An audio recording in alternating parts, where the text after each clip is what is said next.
And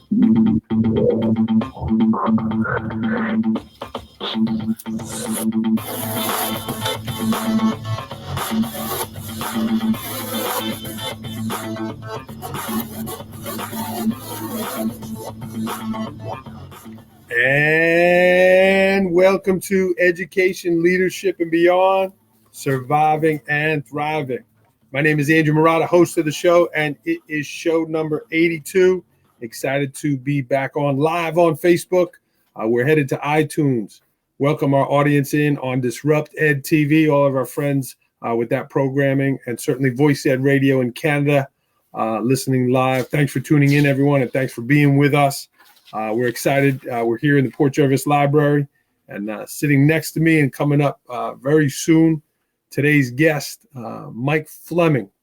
Mike is a member of the New York Air National Guard Aircrew Flight Equipment Tech.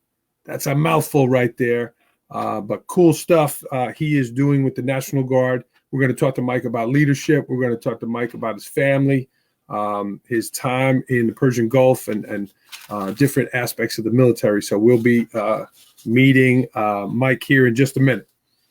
Before we get started, I would like to give a shout out to today's sponsor of the show, and that is Rocketbook. If you have not heard of what Rocketbook is, this might be a great opportunity to do so. But basically, it looks like a notebook, right? And it is a notebook, but it's a different kind of notebook.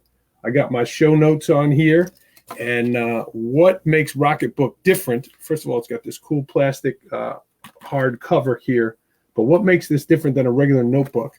When I'm done taking my notes on the show, I'm going to have a full page of notes. I am able to take my cell phone with the book here and scan the book, and I can send it to any one of a number of sources. I could send it to my Google Drive, my email, a text message, and basically it saves all your notes, right? It's fantastic.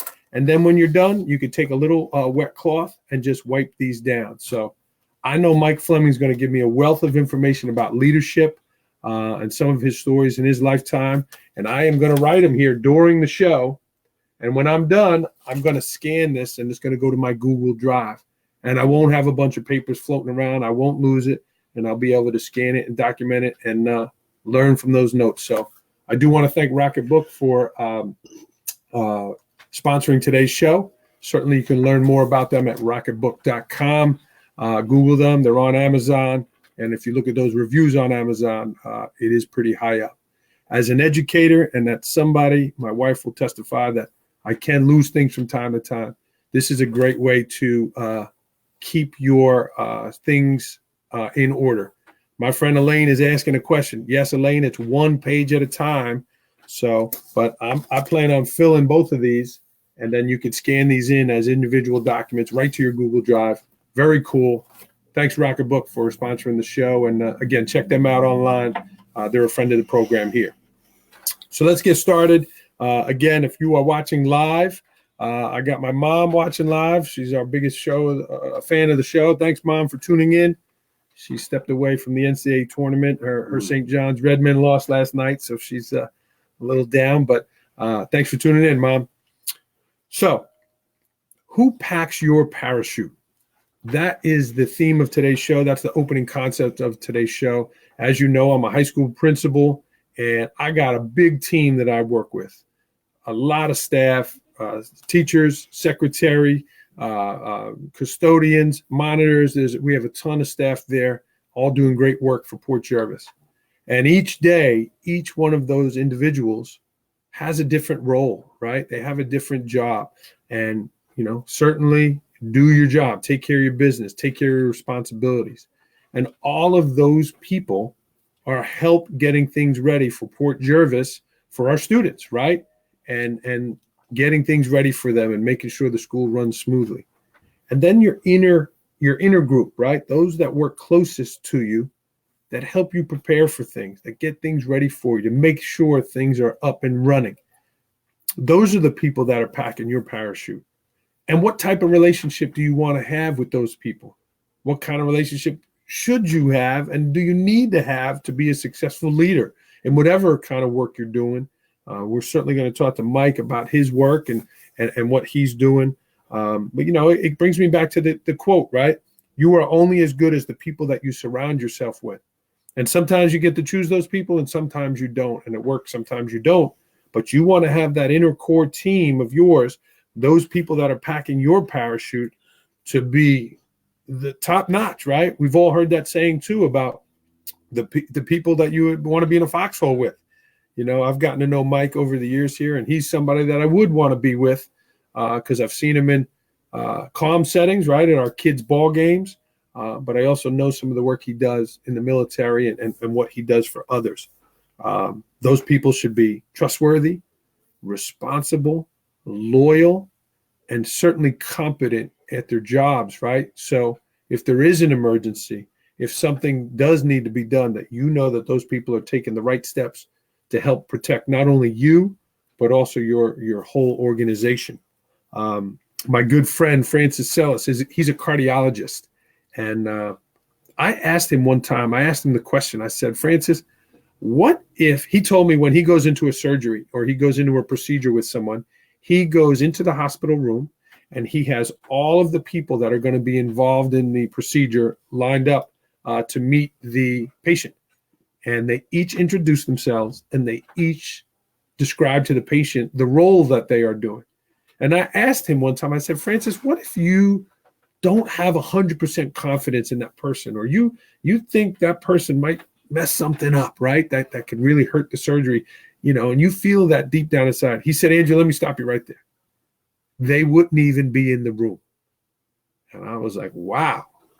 You want to hear that from the cardiologist, right? That there's not going to be a mistake there. And that really hit home to me, that his team, those people packing his parachute, he knows are 100% invested in what they're doing. So we're going to meet Mike here right now. And Mike is literally, one of the duties he does is pack those parachutes on some of those gigantic planes.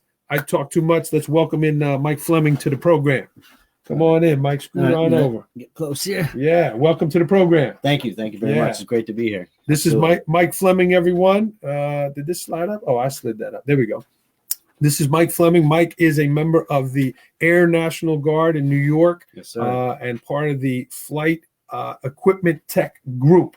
Yeah, you can say that. Yeah. That's a mouthful. That's a mouthful. Aircrew Flight Equipment. Absolutely. Yeah. So in layman's term, Mike, tell me what that is. And someone that doesn't know all those technical terms, what is it that is your role there at Stewart Air Force Base? Well, certainly on the C-17, it's configured for the crew and the passengers. So certainly for the crew members, they have their helmets, their oxygen masks, their night vision goggles, their helmets.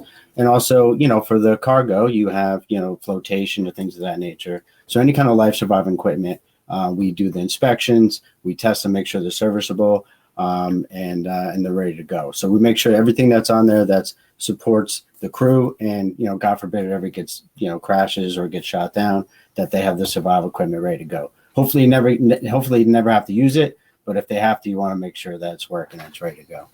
And before that flight goes off, Mike, or before that mission goes off, tell me about the dialogue that you would have. Is it with the captain? Is it with the crew? Tell me about that pre-flight.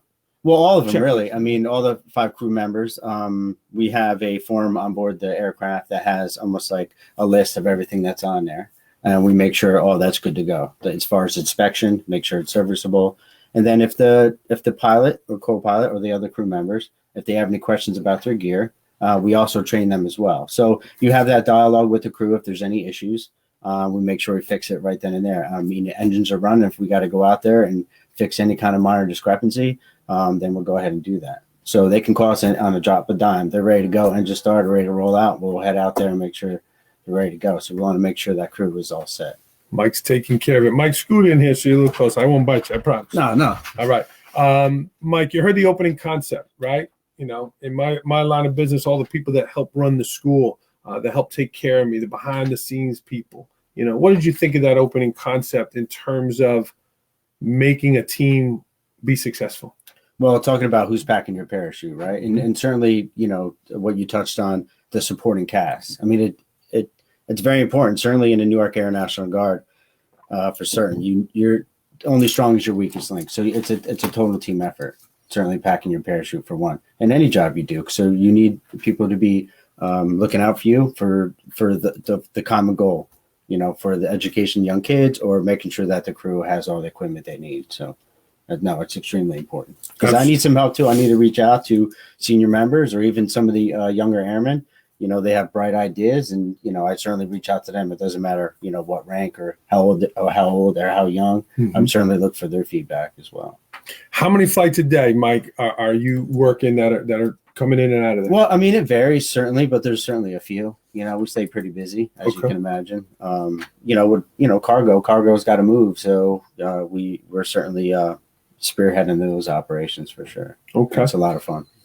Michael, I know before you joined the New York Air National Guard, you've had some military experience and a variety, right? You've been in the Navy, you've been in the Coast Guard, and now you're with the National Guard. Yeah. If I just joined the Marines and Army, I guess I'd be all set. Full circle. Yeah. But tell me about some of the different experiences and why maybe you moved from one, is it division? I don't want to say the wrong thing. Oh, no. I mean, why would you move? I think, initially, not, from a kid, that was barely made out of high school. I was, getting in trouble, no direction, not sure what I wanted to do. The military was my ticket out. It was, I come from a family with a long military history. Mm-hmm. So I looked at their examples. I see where they were at in their life. And I was like, you know what?